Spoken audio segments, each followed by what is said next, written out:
Ibrahim, welcome to the podcast. Hello, Glee. How are you? I'm fantastic. It's, it's interesting. I was only thinking about which way to take this conversation before we jumped on camera because, I had the opportunity to invite Doria onto the podcast a few months ago, and we had an incredible conversation.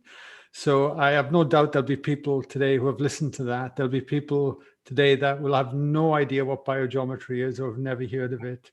And then I have no doubt there'll be people at the other end of the spectrum that have been doing your work for years. So hopefully we can have a conversation that will support everyone here today.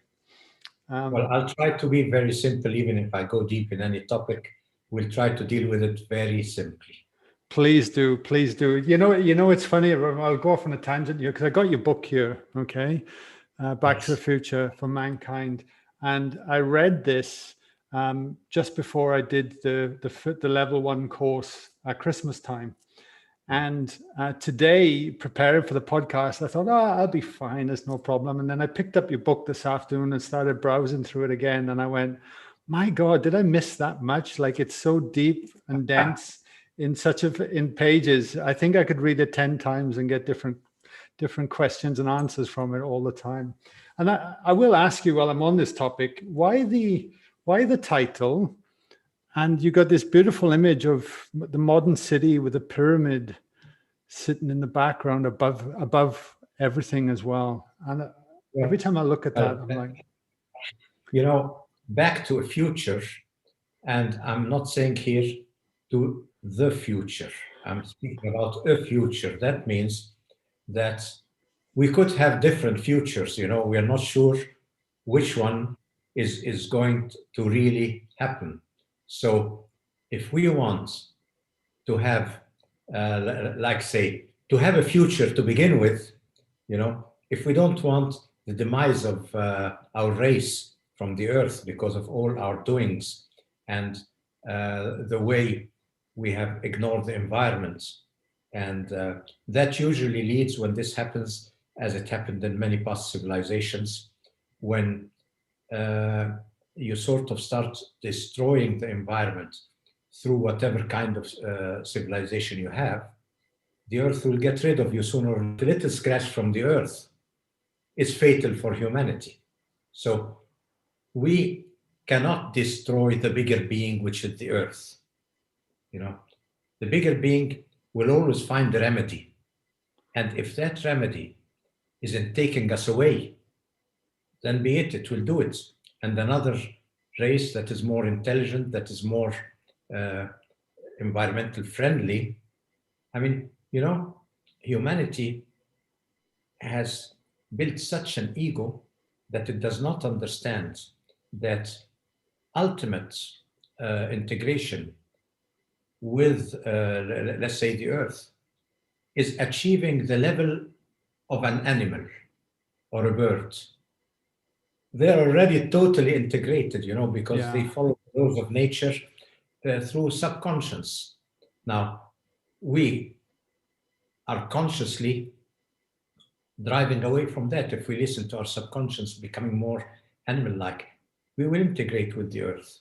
And what I'm saying is back to a future. That means we want a future, but back, I'm looking at some ancient paradigms that were more intelligent or had more wisdom than ours. So if you had an ancient paradigm with more wisdom, then you get a civilization that continues to thrive for thousands of years.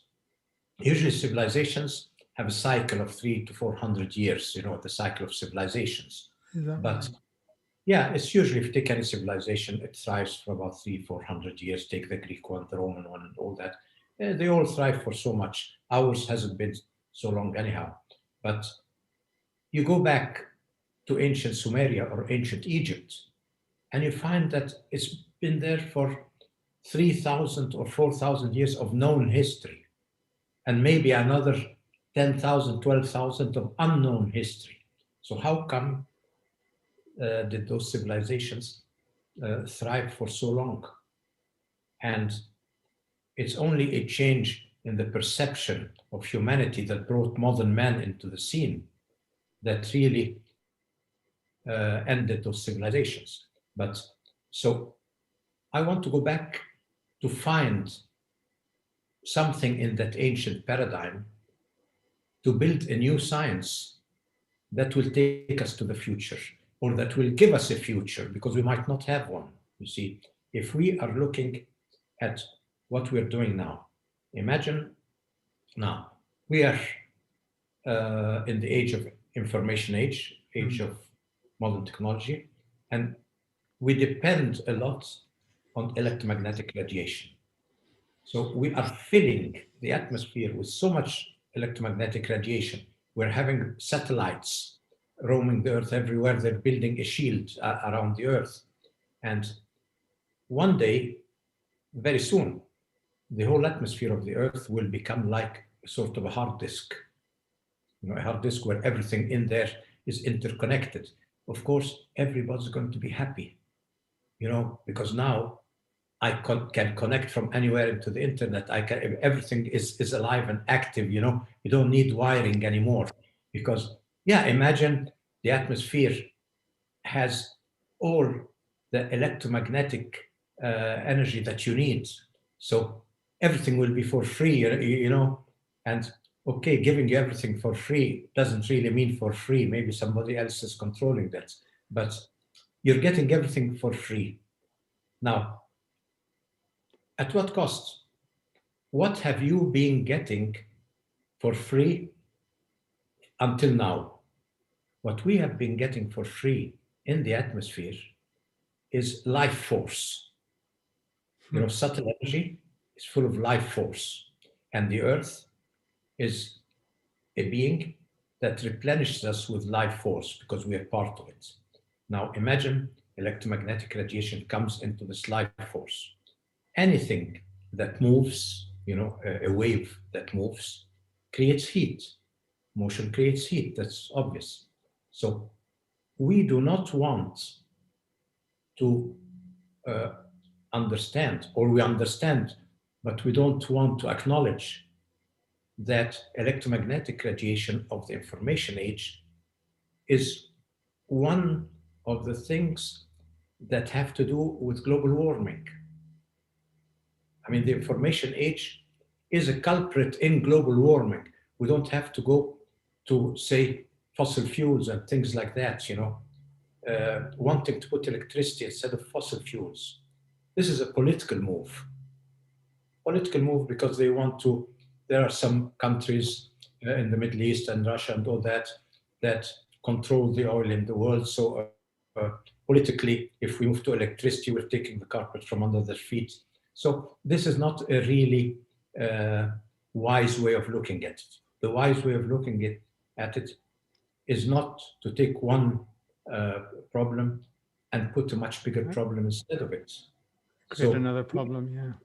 Yeah, because imagine, instead of sitting in your car, I tell you, I'll give you a much healthier car and I make you sit on a stack of batteries. The whole floor is batteries.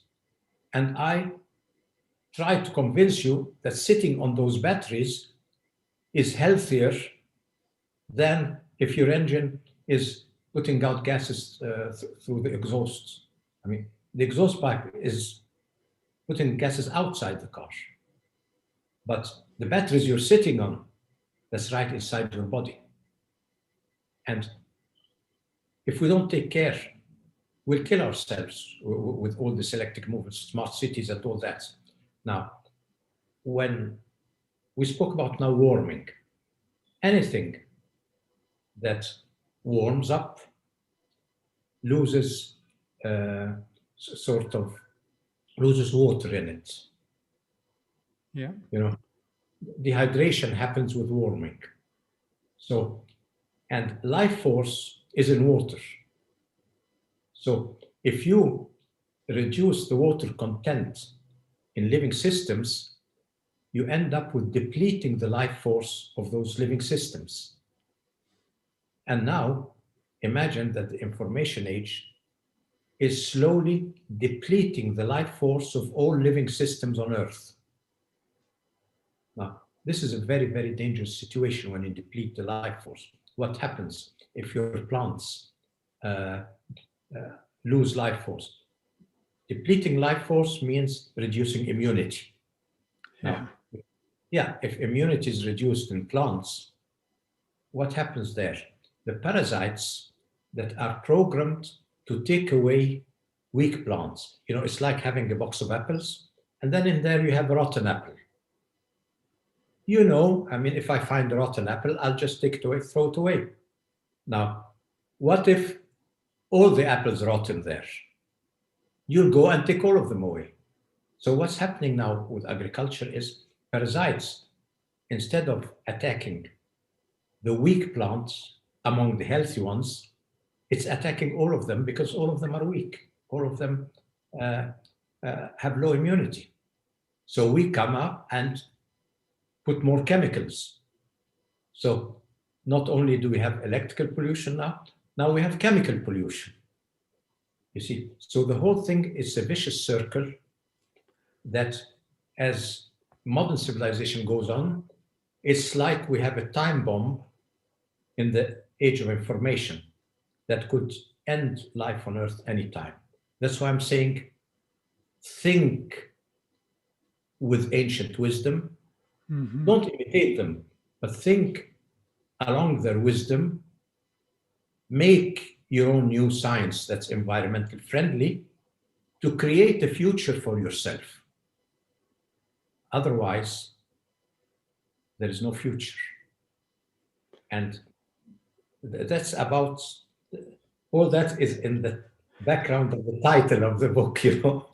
I know, and then wait till you read it. My God, it's changed. It's life-changing information, like it truly is. And the thing that I've been contemplating about, and occurred to me as I hear you speak then, because clearly the world needs to look at what we're doing and start to create fundamental changes. Otherwise, if the damage might not be reversible in time. Now, from my own experience as a guy from Wales that used to play rugby, that had no concept or awareness to any degree of anything that was going on, because I had so much of my own problems in my life. It wasn't until I started getting into my mid-30s, going within, exploring meditation, and then actually having, I don't speak about it often, but I actually had a Kundalini release about 5 or 6 years ago that allowed me to actually explore and feel into subtle energy. It allowed me to expand beyond myself and connect to the greater universe, if you like, and bring that information back. And then I started to have a much more deeper understanding from experience and wisdom than I did from actually just reading from a book or trying to figure things out. So once I started to have these experiences, I became much more open to this information and the things that you talk about, because all of a sudden it makes so much sense. And I guess my own concerns is that people are not, if they're not open to it, how do we get that information across? How do we raise people's awareness to look at this work? Because it's incredible. Well, let's first look at a bit at the change you went through, because that concerns you, and it's the same for everybody. Now, we are a sort of a double being in one being. We have a left brain sensory perception that creates our ego. Our waking ego is a sensory ego, because the senses get information, they put them in a data bank, and the information in that data bank is what we are. I mean, we identify with the information in this data bank created by sensory perception. That is a left brain awareness. Now, we know the sensory perception is very limited because our senses are sort of geared at very limited areas or ranges of absolute reality. Our sensory perception can only let's say, resonate with about 2 to 3% of absolute reality. And that is it's a normal thing, because in order to be most efficient in your physical reality, you have to adjust your sensory perception to things that concern physical reality, and sort of put all the other realities in the background. Otherwise, you wouldn't be able to function in the physical world if 1,000 other dimensions were intruding in you. You wouldn't be able to function. So we have this sensory ego, which makes me, Ibrahim, and makes you, Guy. This is the sensory ego, the left brain ego. Once the senses shut off, the ego shuts off and we're not there anymore. See? Okay. On the other side, is that all we have in our perception? Only this 2 or 3% of absolute reality? Now think of how your senses work. In order for your senses to work, in order for Guy to be there, the body has to be alive to begin with. You see, if the heart is not beating, sending blood to the brain and all that, you don't have any senses. So actually, the biological functioning of your body happens, it's a precursor to your sensory perception. It is the condition of giving you sensory perception. So if it's not in my sensory perception, if it's a condition from where sensory perception arises, that means it is in the, let's say, extrasensory dimension of my being. So all the laws of nature that run my body, that run my biological system, are not in the sensory area. They're in the extrasensory area that I do not have control on, that I cannot access very easily. And thank God we do not have control on that. Imagine if in your waking consciousness, if in your decision making, you enter into the decision making of the functions of the body, you wouldn't live 3 minutes. You know, they'd have to give you a manual with maybe 10,000 pages. And now, if you want to breathe, how do I take a breath in? You read, and that's in 10 pages. By the time you read the 10 pages, you're dead, you know. So thank God that all the important things in life are in the extrasensory side and not on the sensory side. And that is in your right brain awareness, what we call the right brain awareness, or the intellect of the heart. Now, time and space perception are part of sensory perception. See, our awareness of time space has to do with the senses. You have to have, through your senses, to sense motion. In order to feel time, you have to sense motion. So time and space are related to sensory perception. Now, if you go beyond extrasensory perception, you don't have this time and space. This linearity of time and space, of cause and effect, is not there anymore. Now, unfortunately, we try to comprehend everything that happens in the extrasensory domain, in the universal dimensions, by sort of time stamping them, space stamping them, because unless we put some time-space coordinates in there, we will not be able to understand them and perceive them. So what we perceive from extrasensory perception is always translated in our time-space dimension. So we speak about cause and effect, which is here. We apply it to all the other invisible dimensions. Cause and effect cannot exist there because cause and effect needs linear time, needs something before something. So how can the other dimensions not have cause and effect? Because people think if this happens there, this happens here, or this causes that. So how can there be a dimension or multiple dimensions, or how can the real reality behind everything be without cause and effect? You know, the mind has difficulty comprehending that.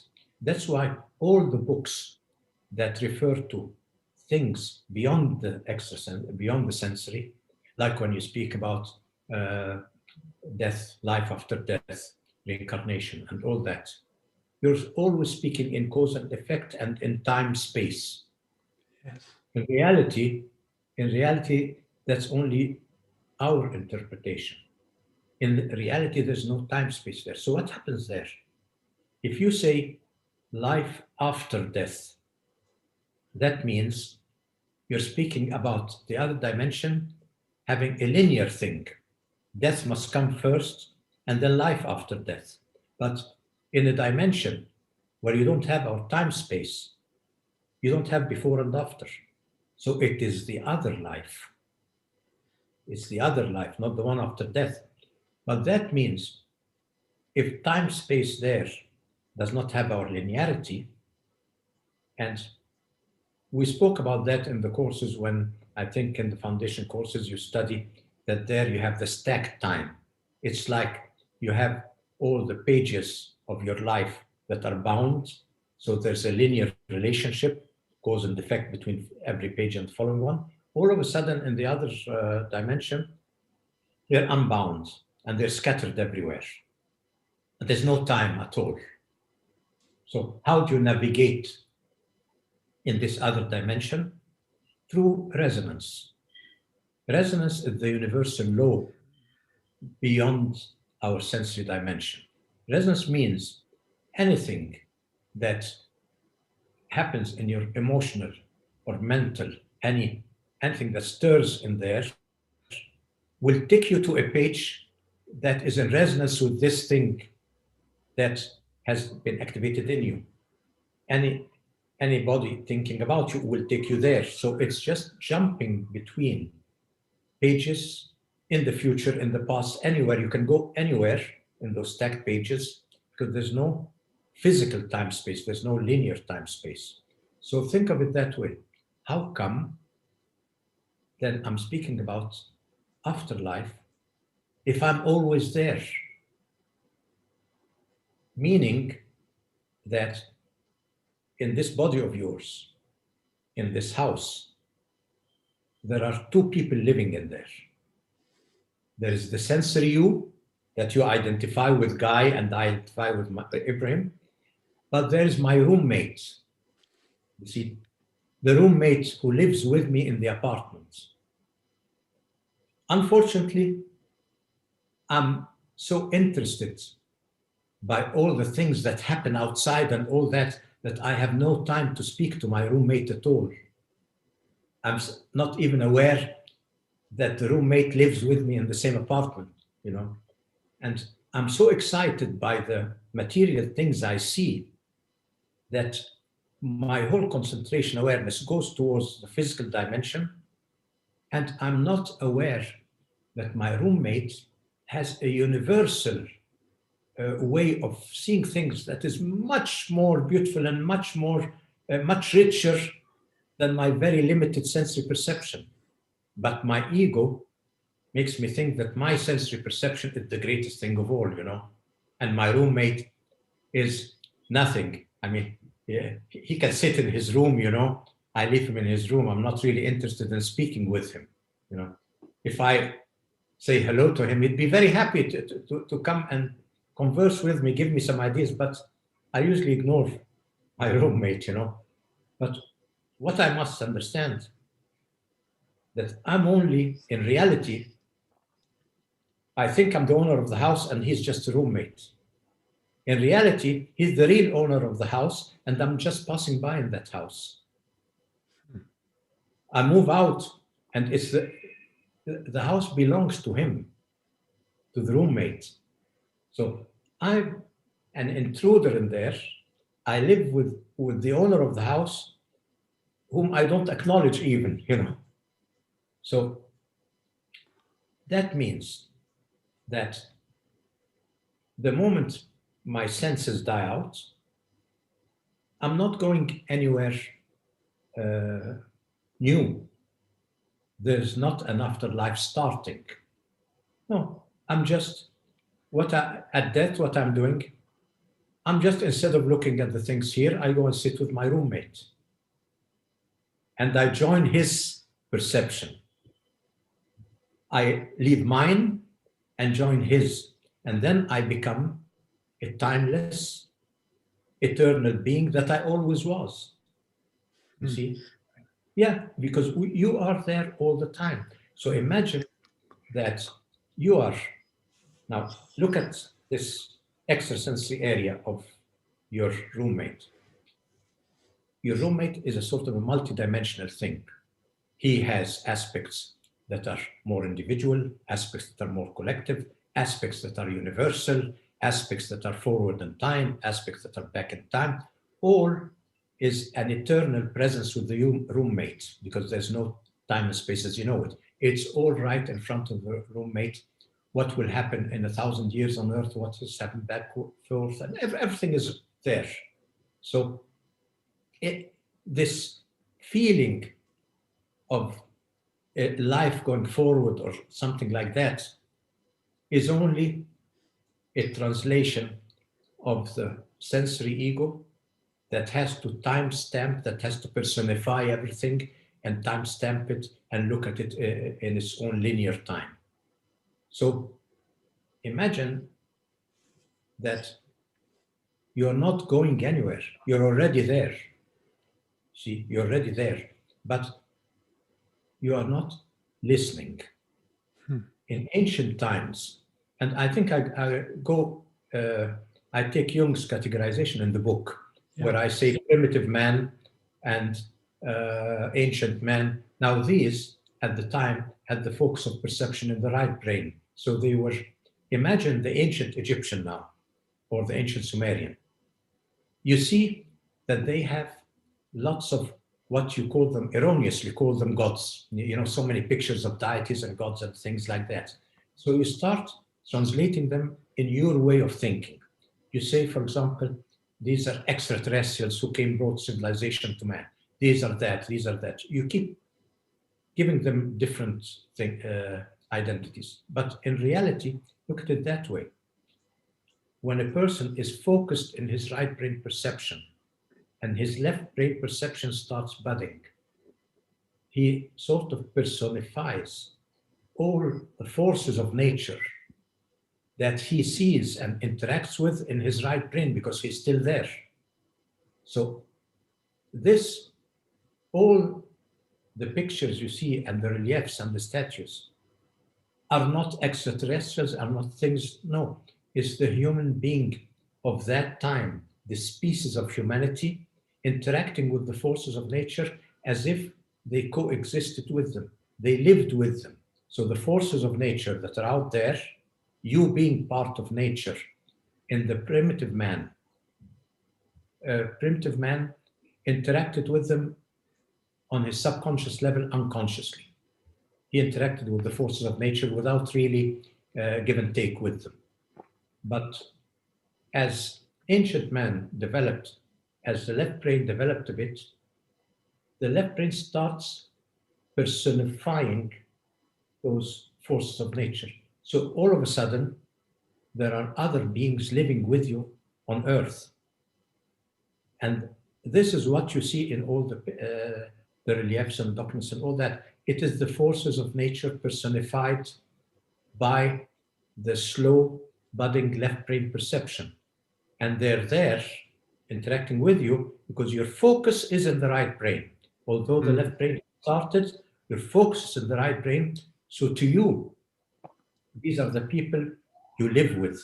Every action you do, they are working with you. So in every action, you sort of ask the helper that knows best in this action, and 2, 3 helpers from different things. That means the forces of nature, the life force. So we go back to the life force here. The life force plays a part in every activity you do. So anything you do, let's say you produce a pot, you produce a plate, you do it in such a way that the products of humanity have life force in them. Now, because I was not doing it myself, I had 3, 4, 10 other helpers from the forces of nature doing it with me. And forces of nature have life force. So every product I do is alive. So imagine a plate, a pot where you put your food, where you do something in ancient Egypt, had life force. The one you have today is dead. It even depletes life force. So this is the ancient paradigm where we were aware of our place in nature and all those life forces that inhabited. That's why in Egypt you don't call them gods, they call them netters, NTR. And netter is the root for the word nature.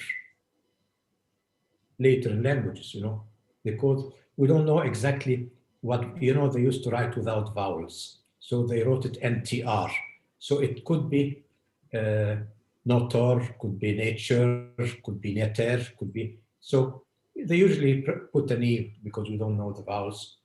But it's actually the root of nature. So they knew very well that those, what we call gods, are actually the forces of nature personified in such a way that they became interactive friends and partners of humanity. That is why they created those great civilizations for a long time. Now, how did those civilizations demise? Because at a certain time, modern man emerged. That means the more people interacted with physical things, the more the left brain started analyzing things, the more it gained power. Because the more the sensory perception worked, the more information it got, the ego started getting bigger, more inflated, and all of a sudden it pulled the focus of consciousness in the left brain. When this happened, this is what I call in the book the great shift. Like we teach in our courses, your perceived reality is projected from within you.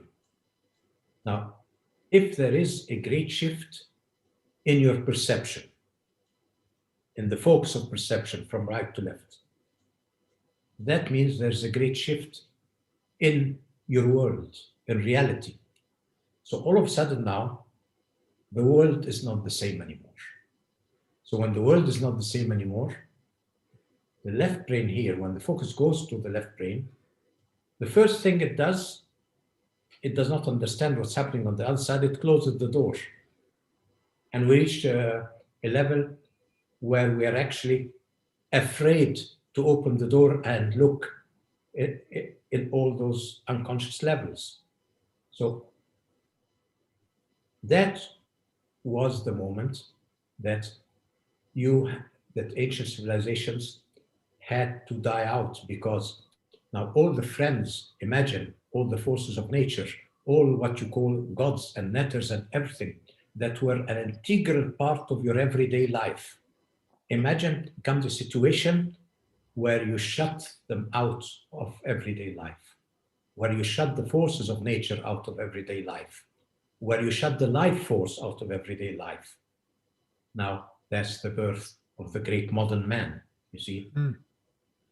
And so the ancient civilizations had no hold anymore, because their hold in our perception was in our awareness of the right brain perception, of the extrasensory. Now, when you lose that awareness, you cut the string between you and all those dimensions. And so all the civilizations sort of flew off, went away. They had no hold here in Earth. Now, back to a future means we must find a way of bringing back life force and the forces of nature into our life. And it's very simple, When I say all the products of modern technology are dead products. I mean, we don't have the concept of life force, because we decided now when we started modern technology, measurement became our new god. So when you want to measure something quantitatively, you had to take the human being out of the formula because he's too subjective. You want to be objective. Now imagine you build a new science by keeping the human being out of the formula. Then you build a fantastic civilization. But ultimately, it is at the expense of the human being because he was always out. It gives him a lot of leisure and pleasure, but he's not part of it because what do I mean by human being being part of the formula? I mean that in the formula, there should be a variable that has to do with human life force or human subtle energy. The quality of human subtle energy should be a variable in every product of human technology, like the ancients. Now, once you take that out, now you have a living body of the earth, living civilization, and every day you're putting dead matter into it. All the products of modern technology are debris, like throwing junk, like throwing dead junk in a living body.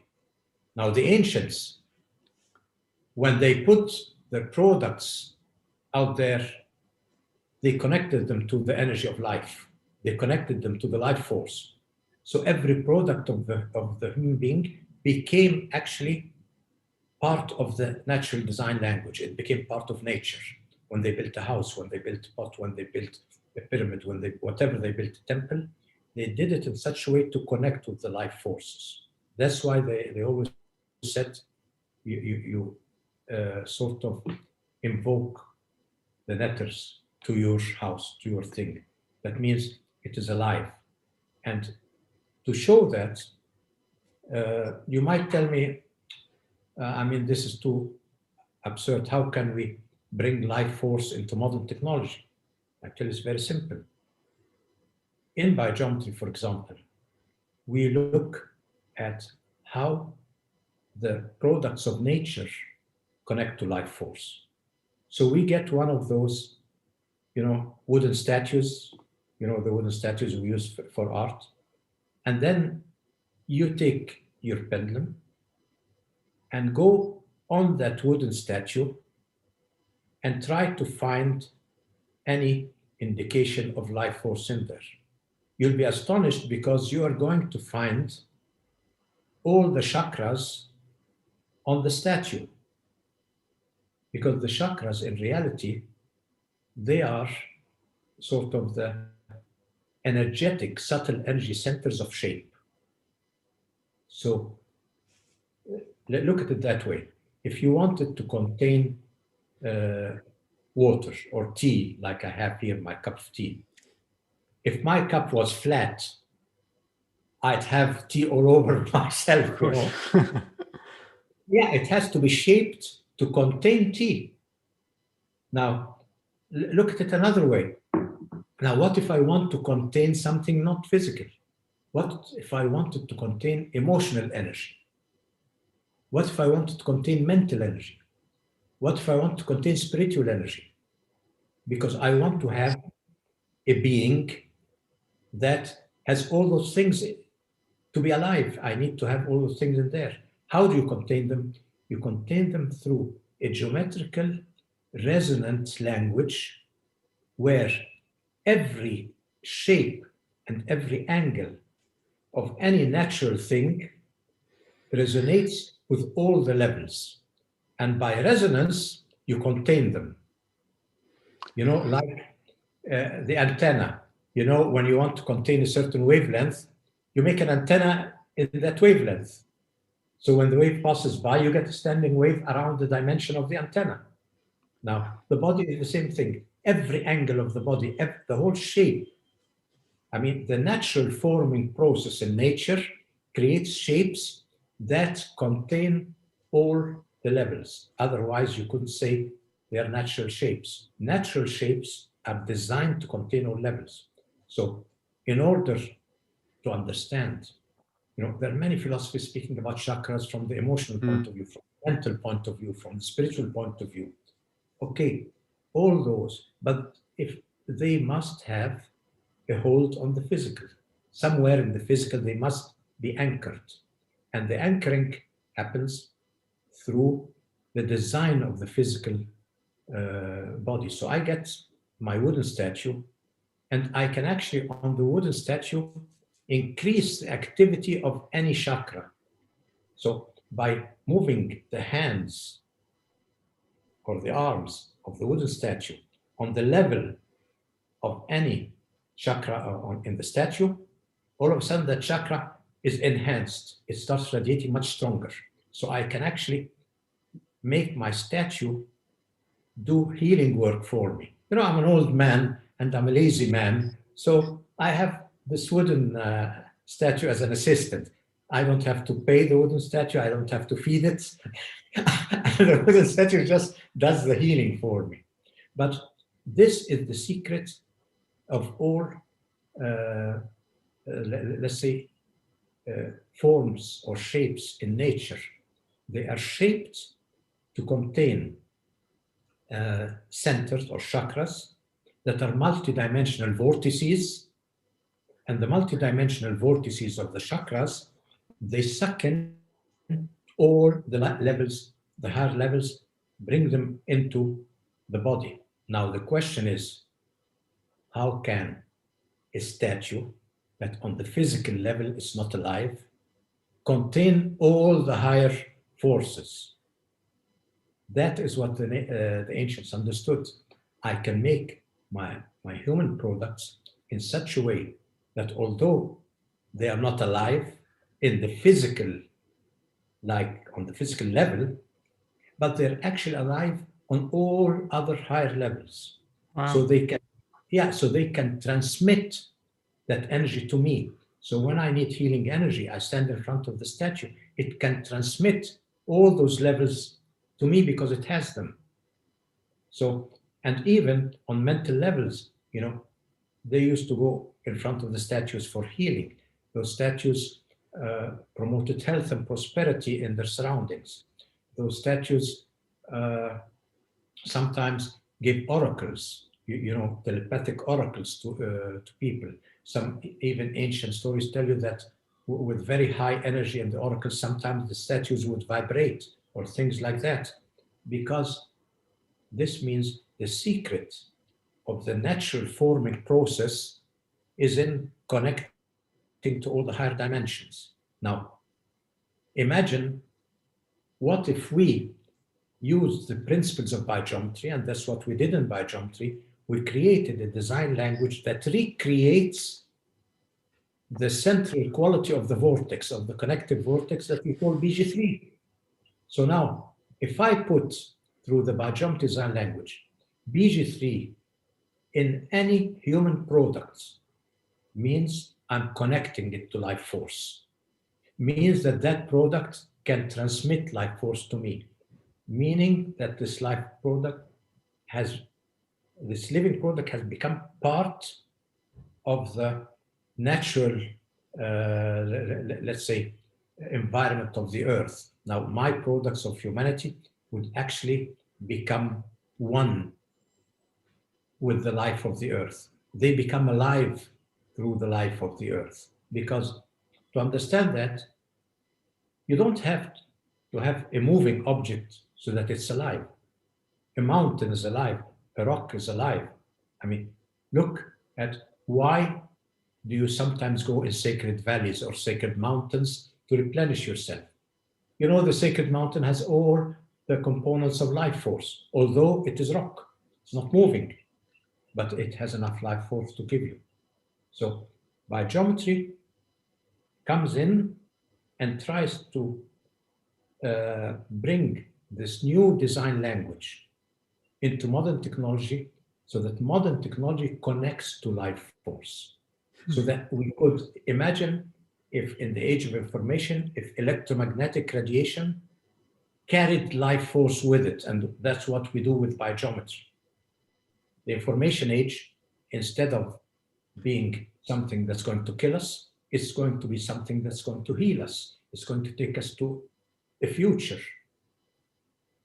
This is sums up a bit my way of looking at things. But I'll leave it up to you now to No, that have the is discussion and ask me any questions. I know that I spoke long enough. no, that was incredible. And every time I was about to ask the question that was appearing, you were answering it for me. So I just sat here listening to everything you just shared. Unbelievable, unbelievable. And there's so many things that occur to me then as you speak.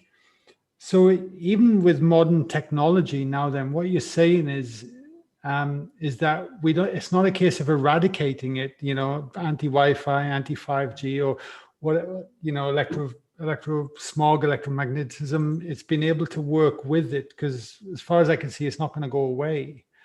And what you're saying is that we're able to work with this and entwine it with the life force that's ever present around us. But we are so Wisdom. pardon? Yes, wisdom is not in eradicating modern creativity. Wisdom is guiding it in the right direction. And that's what we should do. Not eradicate all those achievements of humanity or take a stand against them.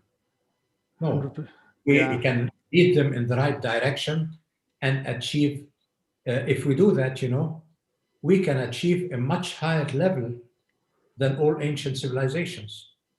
It's mind-blowing. Like, I mean, I've been using your technology for several months and you notice the difference over time. You really do. You know, the question I have then is, with such a strong egoic left-minded civilization, and I had to be slapped across the head kind of to wake up to more possibility than I could see with my five senses. Once we wake up to the fact that we are intertwined with this life force energy, and you spoke of the vital energy, the emotional energy, the mental body, the spiritual aspects. There are so many of us that are not even aware of that, and we can even contain and work and heal with that. Do you think that people are opening to this technology and are opening to look at this? Because that is my hope. That is why I do this podcast every week and do what I do, because I want to get this information out to more people. Well, Guy, let's look at it in a very, very simple way. Now, ancient humanity imitated animals when it discovered that there are places on the earth that have special energetic feelings. And so they imitated the animals. They went there and started interacting with the healing aspect of those places that became the sacred power spots of humanity. Now, the human being has interacted with those sacred power spots since he arrived on Earth, and we have to look at it that way. The power spot, or the interaction with the Earth power spot, is the most important factor that has shaped the history of humankind. Because if you look at our interaction with it, whether in community planning, whether in city planning, whether in beliefs, whether in religions, whether everything was centered around sacred power spots. In ancient times, the sacred power spot of the community was the place where the people gathered, where healing occurred, where burials occurred. It played a major part in the belief and rituals of society. Was this interaction with the sacred power spots. So this interaction with the sacred power spots means what? Means interacting with the vortex of the power spots, which is very strong, multidimensional vortex. And when you interact with it, all the chakras of your body get amplified and activated, and you become anchored in the energy of the earth. The flow of energy of the earth through you that has been sometimes hampered by some obstacles here and there that might not be very fluid in one aspect of your being. All of a sudden, through the sacred power spots, everything gets cleared, and your connection with the earth is full. And that's why when this happens, you become a spokesman of the earth, meaning that all of a sudden the messages from the earth are translated through you depending on your abilities. For example, you might stand up and all of a sudden say a poem, let's say, comes out in your mind, you're saying a poem. Somebody else does it in posture. He starts, or a dance, or a song, or whatever. All of those actions of creativity, could be a painting, could be a building. All those actions of creativity are different ways of manifesting the message of the earth. Wow. In those, so when we say, who taught humanity? Who brought civilizations to humanity? It's all those higher levels through the earth being that you learn to build a civilization. And the interaction with the power spots, you know, in ancient times, when people traveled from point A to point B, and you can still find that in many primitive cultures today, they never went in a straight line. You know, they went from one power spot to the other because they usually had a little shrine there, a monument, a temple. So they would go from one to the other and then in the next, and through what they call the pilgrimage roads, you know, the connective ley lines between the power spots, they would walk on them because they would replenish their energies. And so the whole concept of interacting with the earth was somehow through power spots.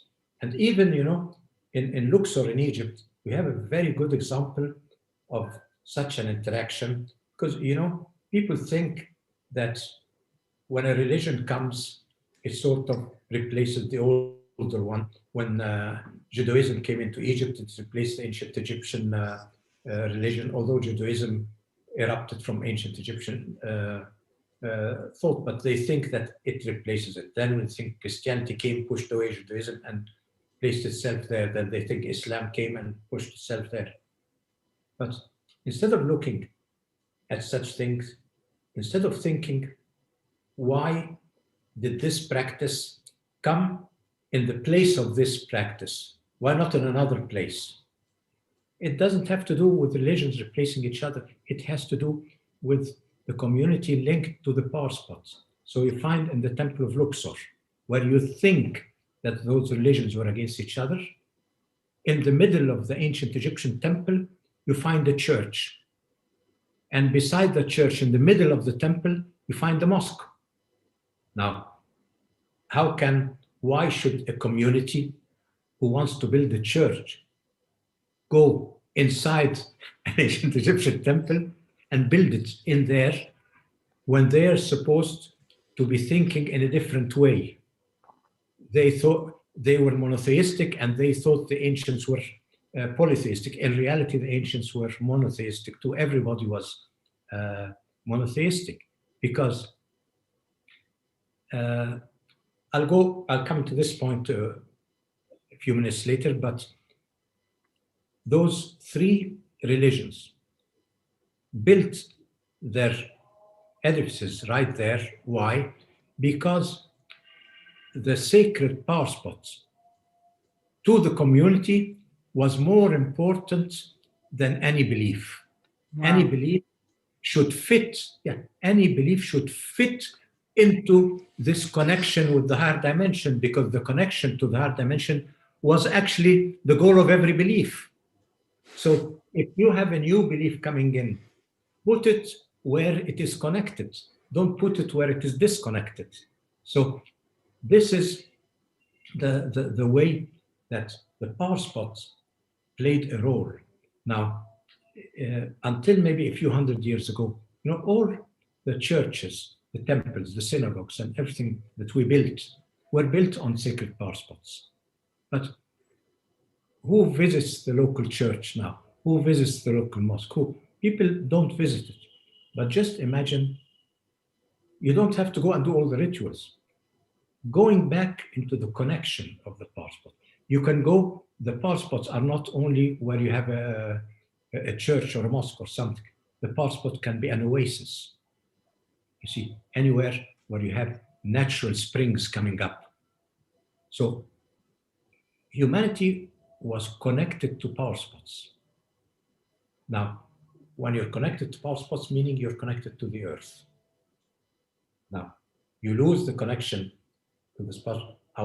We become too busy now. And what's a power spot? I mean, let's, instead of, I mean, visiting it or putting some monument on it, no, I take it away and build an amusement park, or I build a bank, or build what, because it doesn't play any role in my consciousness anymore. But this means that the connection of the earth doesn't play any role in your consciousness anymore. It is this thing, and you're disassociating yourself from the earth. So we have to sort of rebuild the connection of humanity to the power spots in nature. When you do that, what happens? This resonance with the power spots will activate all your chakras, means healing on emotional, mental level, means protection from such things like pandemics and all that we're suffering with now. You know, the way we're doing the COVID is just the beginning. It's not the end, it's the beginning of an era. It's the beginning of an era where humanity is losing immunity, where nature is losing immunity. And it will get worse and worse and worse if we don't sort of change our way of thinking. Imagine reviving the connection to power spots is such a very simple thing. Going on Sunday, walking in your nearest power spot, your nearest area, your nearest mountain, your nearest valley, or just going near the church or something like that. Reviving those simple traditions might reconnect humanity to the earth. And what it does, it will rearrange and harmonize your emotional mental makeup. You will automatically change without being aware of it, you know. And with biogeometry, when you use all those biogeometry solutions, if you're wearing a medallion or something like that, you are into the subtle energy aspect of the power spots. So biogeometry is unconsciously making this connection. I'm bringing back the power spot into your body through the back door. So yeah, I'm bringing it in you. If you see, if you don't go to the power spot, I'm bringing the power spot to you right there, you know. I know, so we're getting lazy as a society, and it's certainly a great way to start, that's for sure. Yeah, so you say, I don't want to go to the power spot. Okay, here's the power spot, take it. You know. Yeah. So every product of modern technology becomes a power spot, you know. This is the way we try to, this is what the word back to the ancient paradigm, you know. Oh, yeah. I mean, once you start to have those experiences and you feel that centering quality and you feel that realignment and that connection, you want more of it. You don't want to go back to the old way. It's like the world's greatest gifts are there all along, and we're just not allowing ourselves to have a taste of it and come back to that. When you discover all of a sudden that your roommate is a great friend. Yes. So all of a sudden you have a great friend right there living with you in the house. You know, you discover this, my best friend is living with me, that I didn't acknowledge through all those years. So you start speaking to your friend and find he has very interesting stories to tell you. He has very interesting things. So instead of watching television, you enjoy sitting with your roommate because you find he's such a great friend.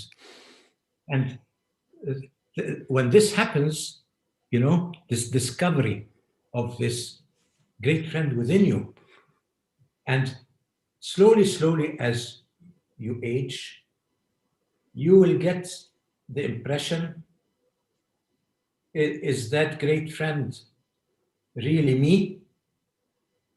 And my sensory perception is an artificial me? Is my sensory perception a mask that I'm wearing that makes me not see the real me in the mirror? So you start asking yourself all those questions as you age, you know.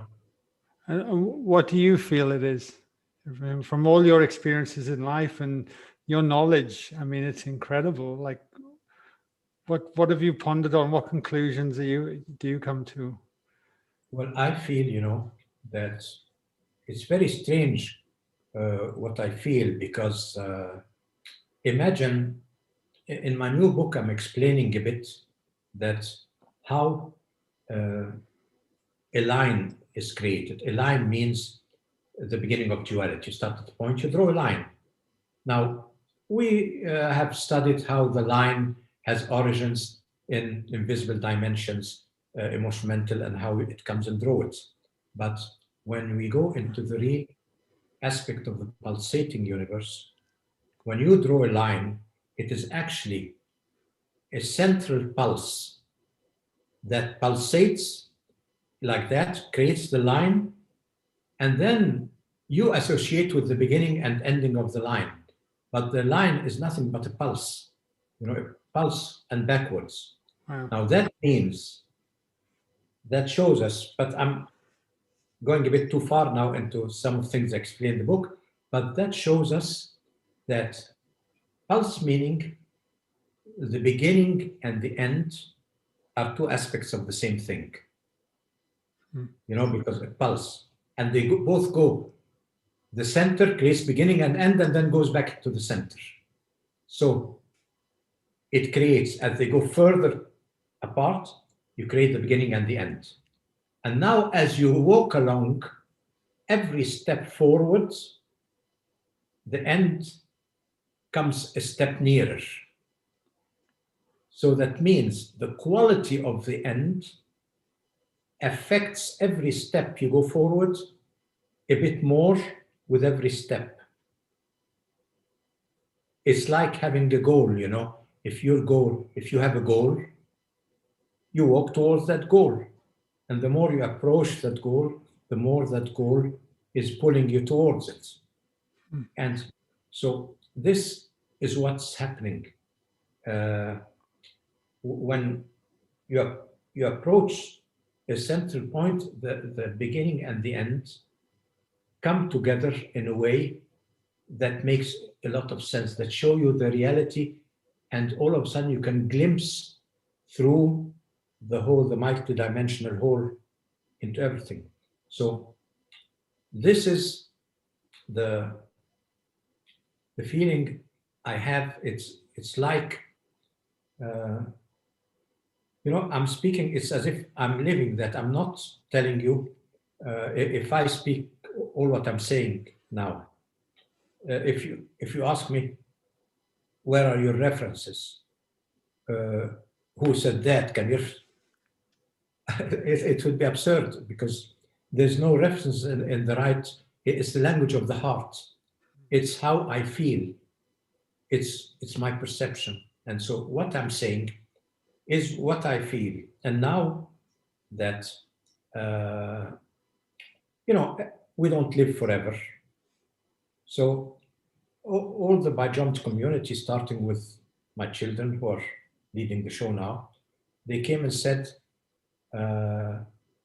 what if you go away and take away with you this whole world from which you give us a few small pieces? Are you planning to take it away with you? Do we have to discover it from the beginning? Or will you sit and put it in a book for us? Even if we don't understand part of it today, we'll understand it tomorrow. But it has to be put there. We want to see the world that you live in. We want to see it in all its detail. So that's what I did with the new book. I put everything out there, I put it in that book. When you go into so many aspects, some people might think this man is totally crazy. He's really gone out of bounds. It's some people might see the truth in there. Everybody will see in the book what he is ready to see. So every time you read it, you might see something else. But at least my duty is to publish it, put it out there, put the book out there. And so if ever I'm gone, I mean, not saying if ever is wrong, because the end is programmed in the beginning. So that means the only thing that is for sure is the end. That's the only gateway. And it's the happiest moment in your life. Imagine you are sitting in this home looking at your roommate and admiring all the possibilities he has, the way he sees the universe, the way he sees everything. You're admiring what this roommate has. And you know that you are going to become the roommate. So imagine I'm here, but I am sure, 100% sure, so are you, so is everybody, that you are going to become the superhuman roommate. It's just a matter of time. When you really feel that, you can't wait to become the roommate. You can't wait, because if I'm telling you there's a superhuman in you waiting to emerge, you can't really wait to become that superhuman. And that is what happens at my age. Amazing. But you see, before you leave, put it in a book. Yeah. Put it in a book, and then you're free to go. You know, Wow. when I tell my children, okay, I think I'll write that book and retire. You know what they say? You think you're allowed to retire? Retire what? Hey, you're going to work for another so many years. Yeah, they won't let you. Yeah, what do you mean retire? What do you mean rest? There's no rest for you.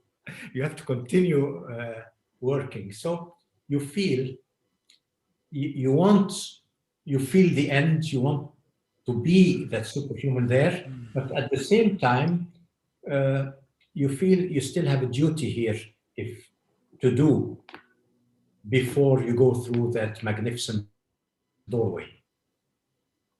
Incredible. The one question occurs to me, do you think or feel then, you know, as we come closer to the end of our life and we're reuniting with our roommate, do you think that that's the journey of life, of that reconnection, that from that separation? Because they say the more separation, the more suffering. And I often ponder about these things, that we're journeying back to that, to reunite, and all the teachings and learnings that lead us there to that point. You know, we said that cause and effect only exist on the physical dimension. In the other dimension, you have resonance. So in the physical dimensions, you build the objects that you're going to use to enter into resonance with in the other dimension. So going into the physical dimension is really putting or giving the tools that for the other dimension, giving some information that is used that causes certain paths of resonance in the other dimension that you cannot do once you're there. Because here you have a conscious mind, cause and effect, that can do things that you need in the other dimension. You need, for example, you need values. You need values in the other dimension. Now, values are not created through imagination. Values are created, they're anchored through physical action. You know, people think that beliefs are goals, religions are goals, and things like that. In reality, they're not. They're means of achieving excellence of action. So excellence of action is the thing that anchors things on the other side. So you have to have excellence of action to anchor values on the other side. So through action, they are anchored. Because on the other side, it will be like a dream. You will not have this freedom of choice. You will not have this type of awareness you have here. You know, in a dream, you find yourself going through resonance from one aspect to another. You don't have full control. So when you don't have full control, you cannot practice ethics, or you cannot evolve ethics. They're there already. What you took with you are there. So the evolution happens here. Action, you try to reach excellence of action to sort of have the excellence or the highest level of ethics that ultimately, when your action goes away, your roommate takes the ethics with him. So you need here to anchor for excellence of action. Physical action is important. Yeah, amazing, amazing. I'm just looking at the time. We've been, I can't believe how quickly this podcast session has gone, and I feel like there's another 5 podcasts in here, Ibrahim. Unbelievable. I got 2 questions left for you before we wrap it up. The first one is when is your new book due out? Because I'm going to be extremely excited to grab a copy. Well, I finished the text already, Mm-hmm. and I'm starting with the, like I said, 480 diagrams. Many, of course, about 300 of those diagrams exist already in all the slides, the pictures, the things that we have, or diagrams of our tools, diagrams of things like that. Those we have already. So I have about 300 of those diagrams there ready. Dorea is sort of sorting them out for the new book and putting the ones she has to. So I'll be left with about 150 to 180 hand-drawn diagrams. You know, I'm not a man of writing. You know, I've been born drawing, Of course. design. Yeah. So I feel in the book, writing is like somebody binding my freedom. So now explaining what I wrote in diagrams and pictures and things like that, if I could start drawing sketches and sketches and sketches, I'll never finish, but that's where I'm happiest, you know, drawing. So I think the time schedule I put for me is we will have all the drawings ready by the next 3 to 4 weeks maximum. And so the book will go to the editor, and the editor might take a month and then put it on, we put it on Amazon. So let's say 2 months from today, sometime in May, let's say it will be on Amazon. Amazing. Amazing. Well, they say a picture says 1,000 words, don't they? So it'll be, there'll be a lot in there. Please let me know when the book comes out, because I'll be sure to share it with everyone here. Dorea is already telling me from now, you know, she says, I'll give you 1 month to rest after the book is published, but then you have to start making new high-end courses, going through and explaining everything in the book with practical experiments and things like that, so that people can really understand all the concepts in the book when we make videos and things like that. So she says, now you finished writing. Now, when you finish drawing, I'll give you time to relax, and then you start recording. We do videos. So I tell her, okay, I'll take a month holiday somewhere and then start my video. So let's hope by May the book should be out. Amazing, amazing. Well, I'm so happy to hear all that is still to come from you, honestly. And like I said right at the start, your work and your family's work and everything you've done has certainly been impacting me here. It's trickling out into Australia as well. I've been telling as many people as I can about it as well, who are ready to listen. So it's incredible. I have You're one part last. of the BioGeometry family now. I mean, Yes. you've joined the courses, so you're an integral part of the family. Yeah, well, it's great to be welcomed in. I have one last question for you, and I ask everyone on the show this: is with everything we've covered today, is there anything you would like to leave our listeners to ponder on? Well, all I would like to ask the listeners to is look inside you and try to find the other, your roommate. Now, how do I'll give you a few tips. How do I increase the connection with my roommate? Because if my right brain consciousness is connected to my roommate, so all activities that take me out of the analytical left brain consciousness will bring me into the right brain consciousness. Now, an important thing in right brain consciousness is that this holistic aspect of this consciousness. You know, left brain consciousness is analytical. It divides things more and more and more. It's analytical. Now, right brain consciousness is holistic.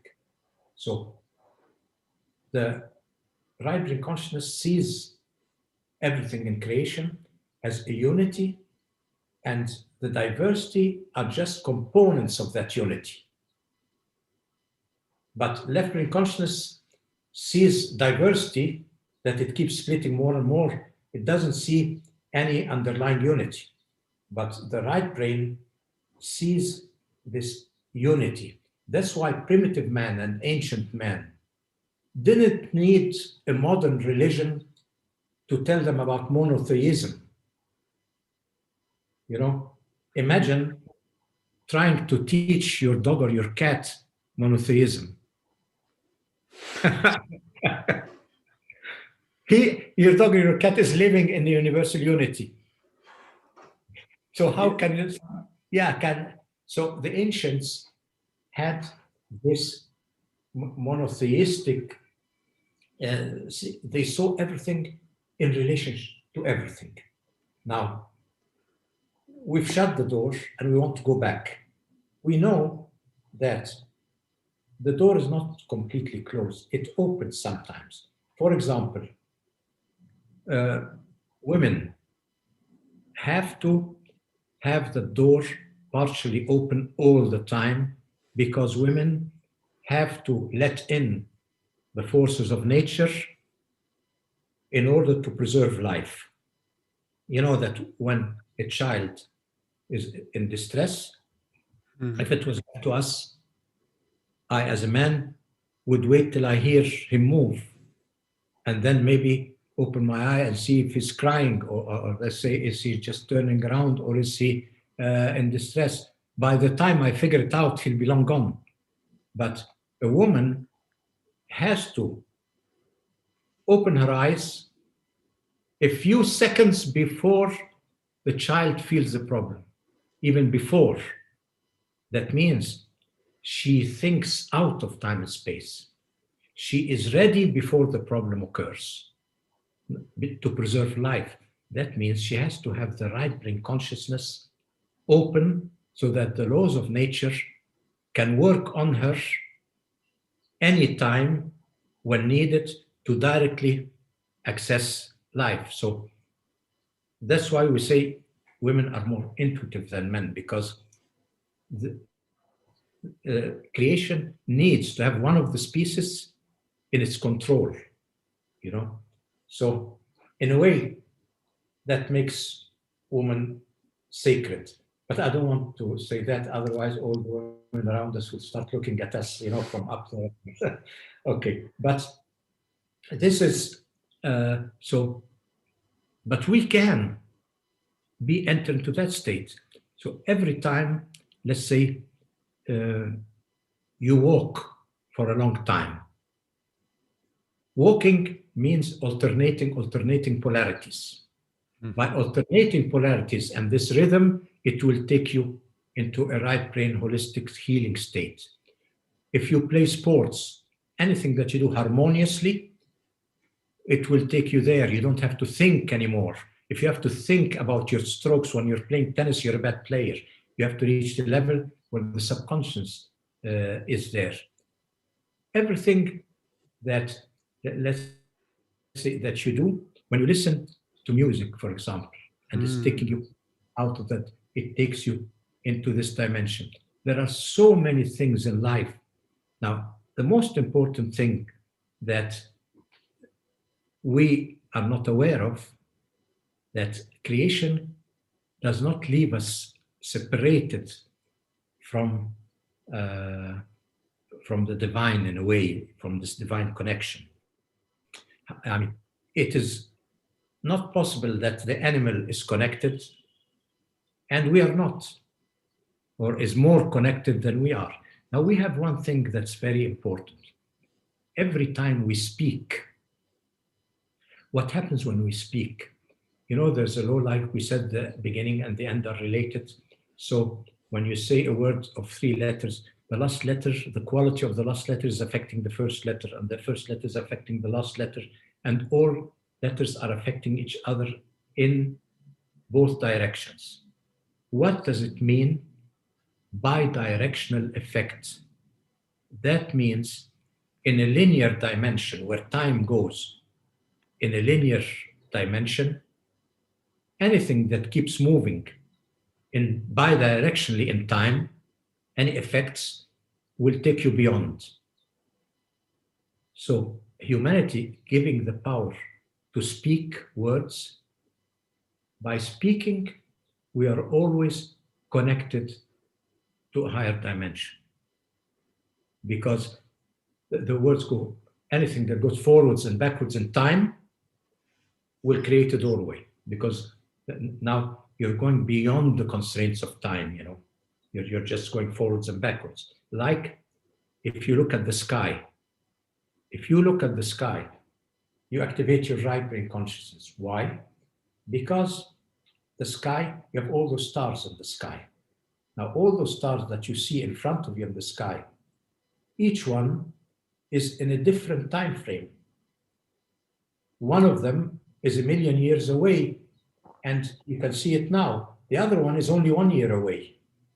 And the other one is, but they are all in an eternal present screen. So when you look at this screen, you have millions of different time frames all on one screen. And so when you look at this screen, automatically those different time frames will take you beyond physical time. It will take you into right brain consciousness. So all those activities will take humanity more and more into right brain consciousness. We are not left behind like that, away from the connection. The connection will force itself upon us because, like I said, the end and the beginning are interconnected. So the rules and the laws of the end are active in the background from the beginning. This is, in a nutshell, in a big nutshell, of what I'm saying. I'm getting taken away. I'm flirting between my left and right brain here. Yeah, I get taken away. You know, in the right brain, you know, I have no time concept, no time-space concept there. So sorry if I forget you know, looking at the watch in front of me. No, it's totally fine. I'm hanging on every word you say, you know, and I think it's a beautiful place to wrap up the show, and encouraging everyone to give us space and allow ourselves to have that freedom to let go of the left brain and be there, whether you say, like, whether it be nature or gazing at the night sky or doing some rhythmic sport or swim, or, you know, it certainly, I can certainly feel it when I'm in in the left too much, and that's the first thing I turn to these days is something to get me out of there, you know. And even using my voice, toning, I find really helpful as well. Yeah, I just want to thank you for coming on the show today and just sharing your time, your wisdom, and everything that you've imparted. I will be listening back to this podcast a couple of times, I promise you, because there is so much incredible information you shared today. And I just want to acknowledge you for all the work you do and the impact that you're having on many people's lives. And yeah, it's an honor to have you on the show, Ibrahim. Thank you so much. Well, thank you, Guy. And it's really been my pleasure being with you, spending this hour with you, you know, from Egypt to Australia, Yeah. spanning such a long distance. But it's good living in the air for an hour. Totally. It's amazing. And for everyone listening as well, there'll be links below this show. So if you want to learn more about biogeometry, you can just hit the pause button, scroll below, and all the links will be there. And I certainly encourage everyone to look in there out. Thank you, everyone. Thank you. Thank you, everyone. Bye-bye.